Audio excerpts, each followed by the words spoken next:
Assalamualaikum warahmatullahi wabarakatuh. Selamat pagi, salam sejahtera untuk kita semua. Sebelumnya saya ucapkan terima kasih kepada teman-teman telah mampir dan menonton channel ini.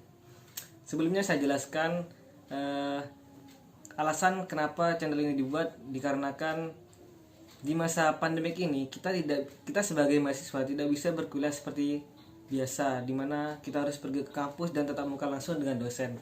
Oleh karena itu, alternatif untuk presentasi ini yang biasa dilakukan oleh mahasiswa, kita harus mengalihkannya ke media komunikasi. Dikarenakan zaman yang sudah sangat maju, di mana semuanya sudah tersedia, termasuk tempat untuk presentasi yang bisa kita lakukan di YouTube. Oleh karena itu, channel ini dibuat sebagai media untuk presentasi kuliah kami, yang tepatnya mata kuliah Entrepreneur Business yang kami tempuh di semester 7. Sebelum masuk ke materi inti, saya akan memperkenalkan diri saya terlebih dahulu. Perkenalkan, nama saya Angga Prasetya Adiputra. Saya berasal dari kelompok 4 Entrepreneur Business, mahasiswa Fakultas Ekonomi Universitas Muhammadiyah Jember.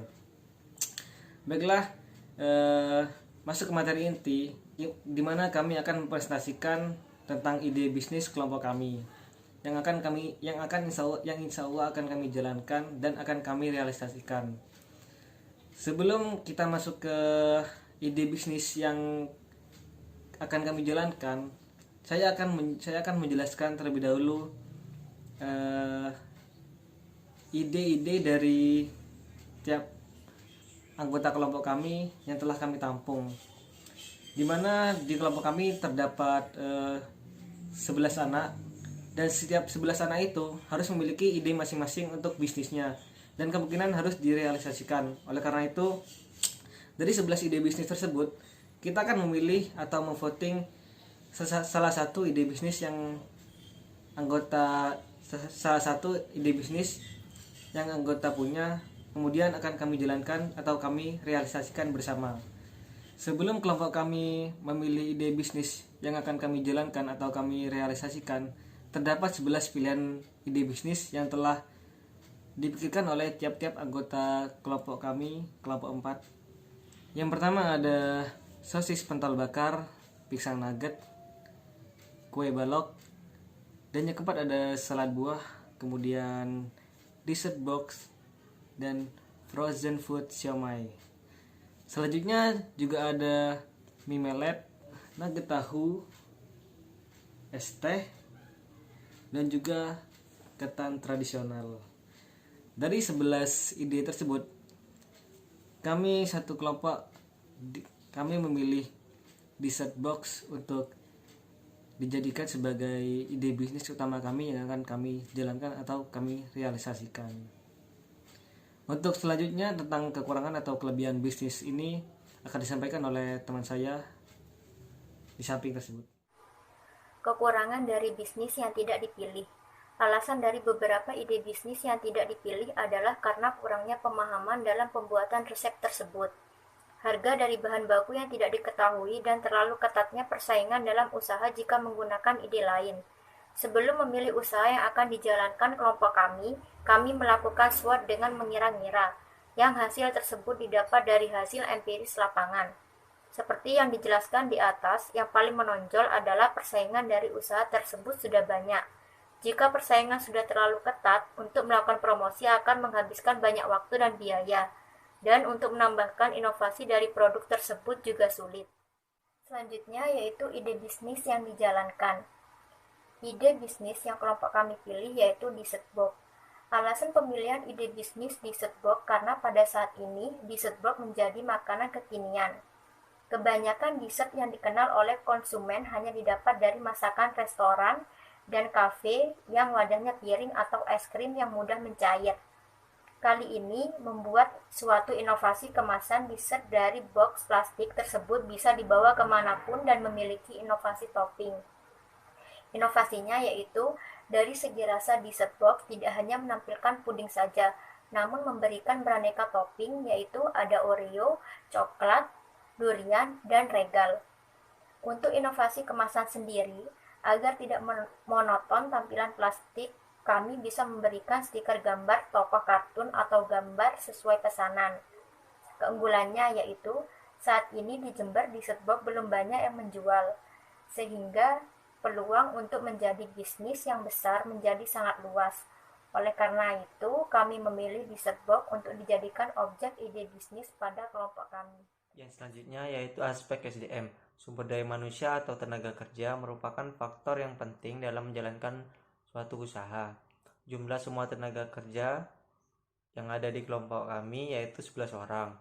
Di antaranya bagian produksi ada Dindin, Rini, dan Prawita.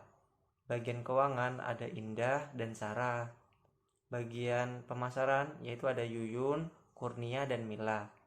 Dan bagian pengantar pesanan yaitu ada Angga, Rafif, dan saya sendiri. Selanjutnya yaitu aspek teknis, terdiri dari lokasi usaha, tenaga kerja, bahan baku, proses produksi. Selanjutnya saya akan mempresentasikan tentang strategi pemasaran. Dalam penjualan dan pemasaran produk ini ada beberapa strategi yang digunakan, yaitu yang pertama menetapkan harga yang relatif terjangkau, dan yang kedua menetapkan penjualan yang strategis, dan yang ketiga melakukan pelayanan yang baik, yang keempat memenuhi kepuasan dan permintaan konsumen.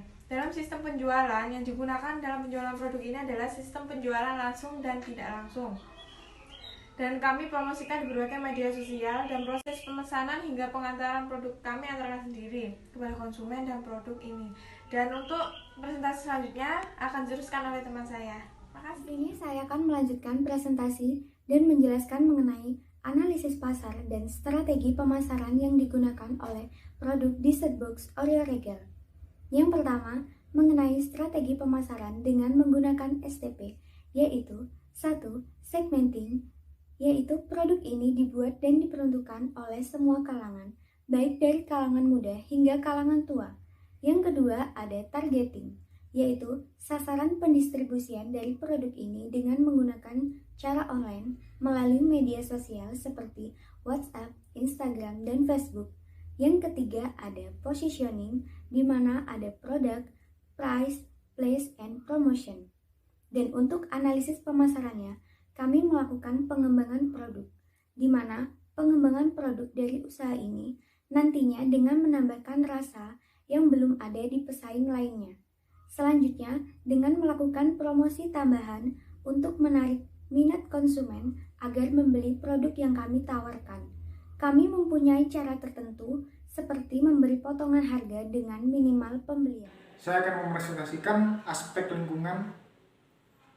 Lingkungan tempat bisnis akan dijalankan harus dianalisis dengan cermat. Hal ini disebabkan lingkungan di satu sisi dapat menjadi peluang dari bisnis yang akan dijalankan. Namun di sisi lain, lingkungan juga dapat menjadi ancaman bagi perkembangan bisnis. Keberadaan bisnis dapat berpengaruh terhadap lingkungan, baik lingkungan masyarakat maupun lingkungan ekologi tempat bisnis yang akan dijalankan. Lokasi bisnis berada di daerah Jember Kota, sehingga lokasinya sangat strategis untuk dijangkau. Berada di lingkungan masyarakat yang cenderung konsumtif. Dari aspek lingkungan bisnis, kami ini mengarah pada prospek persaingan bisnis dengan orang lain yang sama. Akibatnya faktor-faktor yang mempengaruhi kondisi persaingan, seperti ancaman bisnis dan kekuatan bisnis. Dessert Oreo Box perlu untuk dianalisis studi kelayakan bisnis dan harus mencari banyak cara untuk menarik pelanggan atau konsumen. Salah satu cara dengan kualitas dan mutu serta inovasi yang unggul dan berusaha mencukupi modal dalam jangka panjang. Dampak positif mengakibatkan terjadinya perubahan-perubahan di berbagai aspek sosial ekonomi masyarakat. Perubahan tersebut meliputi perubahan di mata pencarian, perubahan tingkat pendapatan, dan perubahan tingkat sarana dan prasarana. Dampak negatif, potensi konflik akibat adanya kecemburuan sosial antara masyarakat asli desa dengan masyarakat pendatang dalam hal kemudahan mengakses pekerjaan khusus di sektor industri. Selanjutnya di sini saya akan menjelaskan tentang aspek keuangan yang dimana di dalamnya berisi tentang asumsi-asumsi. Yang pertama itu masa penggunaan gerobak selama 3 tahun. Yang kedua, masa penggunaan panci selama 4 tahun. Yang ketiga, masa penggunaan kompor dan gas selama waktu kurang lebih 5 tahun. Yang keempat, masa penggunaan wadah selama waktu 3 tahun. Yang kelima, masa penggunaan blender selama waktu kurang lebih 4 tahun. Yang keenam, masa penggunaan sendok selama 4 tahun. Yang ketujuh, masa penggunaan pisau selama 3 tahun. Dan yang kedelapan, masa penggunaan peralatan tambahan selama waktu kurang lebih 3 tahun. Biaya investasi. Biaya investasi ada gaji karyawan. Di sini karyawannya ada 11 orang. Per orang itu 100.000. Jadi dikali 11 hasilnya itu 2.200.000.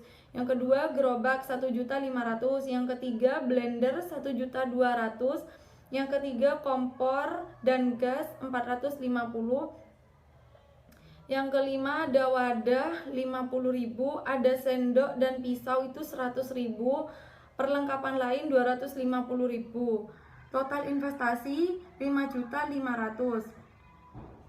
Berikutnya adalah pemasukan dan pengeluaran.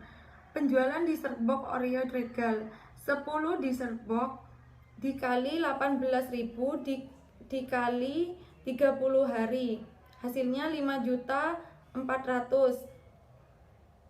Biaya tetap itu ada gaji karyawan 2.200.000. Penyusutan gerobak 41.700. Di sini penyusutannya dibagi 1 tahun ya penyusutannya. Penyusutan blender ada 25.000. Penyusutan kompor 7.500. Penyusutan wadah 1.400. Penyusutan sendok 1.000, penyusutan pisau 1.400, penyusutan perlengkapan lain itu 7.000. Total biaya tetap 2.285.000. Berikutnya adalah biaya variabel. Yang pertama, Oreo 18.000 dikali 30 hari, hasilnya 540. Yang kedua, margarin 150. Yang ketiga, susu UHT 300.000. Yang keempat, gula pasir 150.000. Yang kelima, agar-agar 90.000. Yang keenam, maizena 150.000. Yang ketujuh, bubuk coklat 90.000. Yang terakhir, toples 240.000. Total biaya variabel 1.710.000.